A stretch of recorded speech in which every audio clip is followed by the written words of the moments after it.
August 31st. Dear Jesus, thank you so much for all that you've done for me, for dying on the cross for me. I pray that you would help me to not lose sight of the sacrifice that you made, of the blessing that it is to be yours.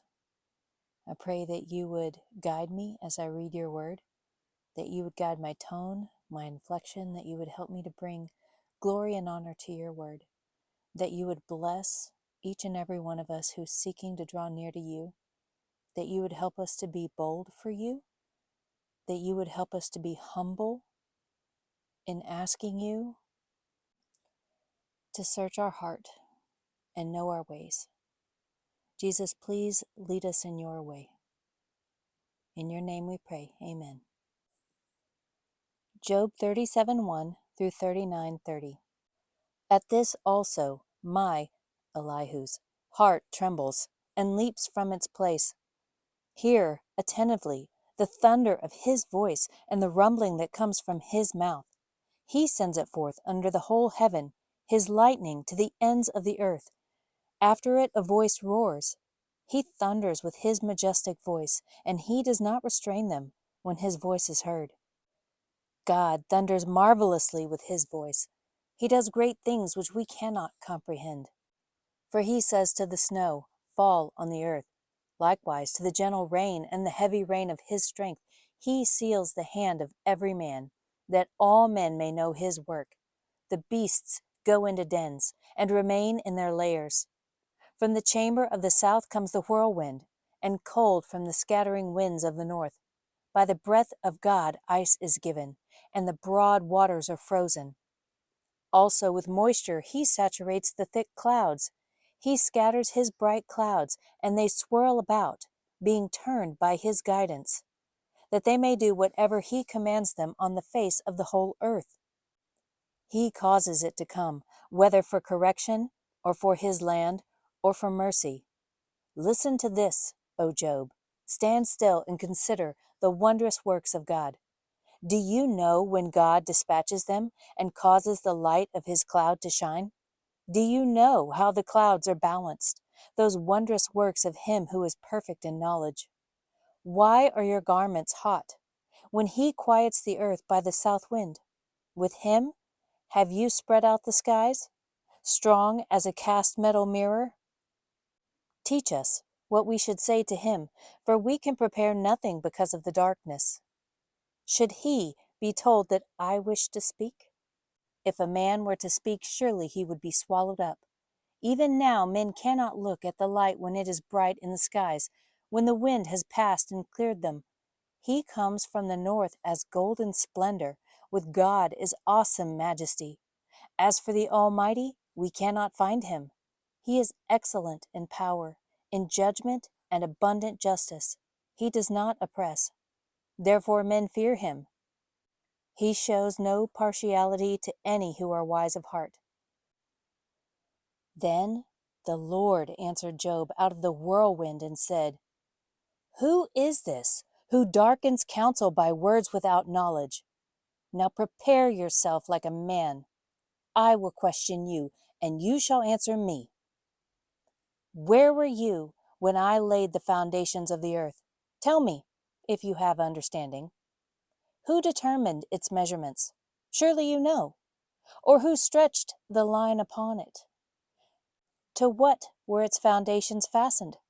Or who laid its cornerstone, when the morning stars sang together, and all the sons of God shouted for joy? Or who shut in the sea with doors, when it burst forth and issued from the womb? When I made the clouds its garment, and thick darkness its swaddling band? When I fixed my limit for it, and set bars and doors? When I said, This far you may come, but no further, and here your proud waves must stop. Have you commanded the morning since your days began, and caused the dawn to know its place, that it might take hold of the ends of the earth, and the wicked be shaken out of it?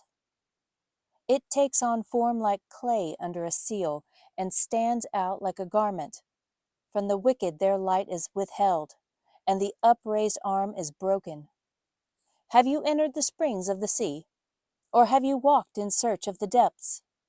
Have the gates of death been revealed to you? Or have you seen the doors of the shadow of death? Have you comprehended the breadth of the earth? Tell me, if you know all this. Where is the way to the dwelling of light? And darkness, where is its place? That you may take it to its territory, that you may know the paths to its home. Do you know it? Because you were born then? Or because the number of your days is great? Have you entered the treasury of snow? Or have you seen the treasury of hail, which I have reserved for the time of trouble, for the day of battle and war? By what way is light diffused, or the east wind scattered over the earth? Who has divided a channel for the overflowing water, or a path for the thunderbolt, to cause it to rain on a land where there is no one, a wilderness in which there is no man, to satisfy the desolate waste and cause to spring forth the growth of tender grass? Has the rain a father? Or who has begotten the drops of dew? From whose womb comes the ice?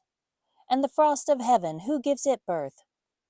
The waters harden like stone, and the surface of the deep is frozen. Can you bind the cluster of the Pleiades, or loose the belt of Orion? Can you bring out Mazzaroth in its season? Or can you guide the great bear with its cubs? Do you know the ordinances of the heavens? Can you set their dominion over the earth? Can you lift up your voice to the clouds, that an abundance of water may cover you? Can you send out lightnings that they may go and say to you, "Here we are"? Who has put wisdom in the mind, or who has given understanding to the heart? Who can number the clouds by wisdom, or who can pour out the bottles of heaven when the dust hardens in clumps and the clods cling together? Can you hunt the prey for the lion, or satisfy the appetite of the young lions when they crouch in their dens, or lurk in their lairs to lie in wait? Who provides food for the raven when its young ones cry to God and wander about for lack of food? Do you know the time when the wild mountain goats bear young? Or can you mark when the deer gives birth? Can you number the months that they fulfill? Or do you know the time when they bear young? They bow down, they bring forth their young, they deliver their offspring. Their young ones are healthy, they grow strong with grain. They depart and do not return to them. Who set the wild donkey free? Who loosed the bonds of the onager? Whose home I have made the wilderness, and the barren land his dwelling. He scorns the tumult of the city. He does not heed the shouts of the driver. The range of the mountains is his pasture, and he searches after every green thing. Will the wild ox be willing to serve you? Will he bed by your manger? Can you bind the wild ox in the furrow with ropes? Or will he plow the valleys behind you? Will you trust him, because his strength is great? Or will you leave your labor to him? Will you trust him to bring home your grain and gather it to your threshing floor? The wings of the ostrich wave proudly, but are her wings and pinions like the kindly stork's? For she leaves her eggs on the ground and warms them in the dust. She forgets that a foot may crush them, or that a wild beast may break them. She treats her young harshly, as though they were not hers. Her labor is in vain, without concern, because God deprived her of wisdom and did not endow her with understanding. When she lifts herself on high, she scorns the horse and its rider. Have you given the horse strength? Have you clothed his neck with thunder? Can you frighten him like a locust? His majestic snorting strikes terror. He paws in the valley and rejoices in his strength. He gallops into the clash of arms. He mocks at fear and is not frightened, nor does he turn back from the sword. The quiver rattles against him, the glittering spear and javelin. He devours the distance with fierceness and rage. Nor does he come to a halt because the trumpet has sounded. At the blast of the trumpet, he says, "Aha!" He smells the battle from afar, the thunder of captains and shouting. Does the hawk fly by your wisdom and spread its wings toward the south? Does the eagle mount up at your command and make its nest on high? On the rock it dwells and resides, on the crag of the rock and the stronghold. From there it spies out the prey. Its eyes observe from afar. Its young ones suck up blood, and where the slain are, there it is.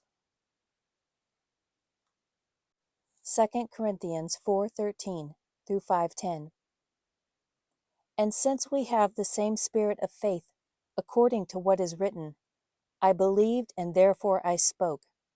We also believe and therefore speak, knowing that he who raised up the Lord Jesus will also raise us up with Jesus, and will present us with you. For all things are for your sakes, that grace, having spread through the many, may cause thanksgiving to abound to the glory of God. Therefore we do not lose heart, even though our outward man is perishing, yet the inward man is being renewed day by day.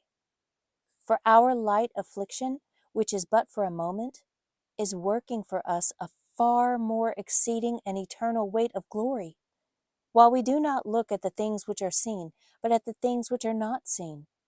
For the things which are seen are temporary, but the things which are not seen are eternal. For we know that if our earthly house, this tent, is destroyed, we have a building from God, a house not made with hands, eternal in the heavens. For in this we groan, earnestly desiring to be clothed with our habitation which is from heaven. If indeed, having been clothed, we shall not be found naked. For we who are in this tent groan, being burdened, not because we want to be unclothed, but further clothed, that mortality may be swallowed up by life. Now he who has prepared us for this very thing is God, who also has given us the Spirit as a guarantee. So we are always confident, knowing that while we are at home in the body, we are absent from the Lord. For we walk by faith, not by sight. We are confident, yes, well pleased rather, to be absent from the body and to be present with the Lord. Therefore we make it our aim, whether present or absent, to be well pleasing to Him. For we must all appear before the judgment seat of Christ, that each one may receive the things done in the body according to what he has done, whether good or bad. Psalm 44, 9 through 26. But you have cast us off and put us to shame, and you do not go out with our armies. You make us turn back from the enemy, and those who hate us have taken spoil for themselves. You have given us up like sheep intended for food, and have scattered us among the nations. You sell your people for next to nothing, and are not enriched by selling them. You make us a reproach to our neighbors, a scorn and a derision to all those around us.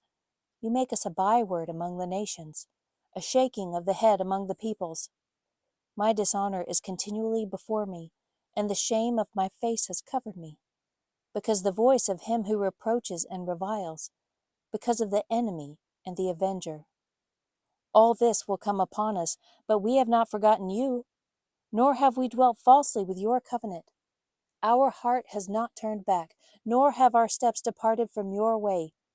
But you have severely broken us in the place of jackals, and covered us with the shadow of death. If we had forgotten the name of our God, or stretched out our hands to a foreign God, would not God search this out? For he knows the secrets of the heart. Yet for your sake we are killed all day long. We are accounted as sheep for the slaughter. Awake! Why do you sleep, O Lord? Arise! Do not cast us off forever. Why do you hide your face and forget our affliction and our oppression? For our soul is bowed down to the dust. Our body clings to the ground.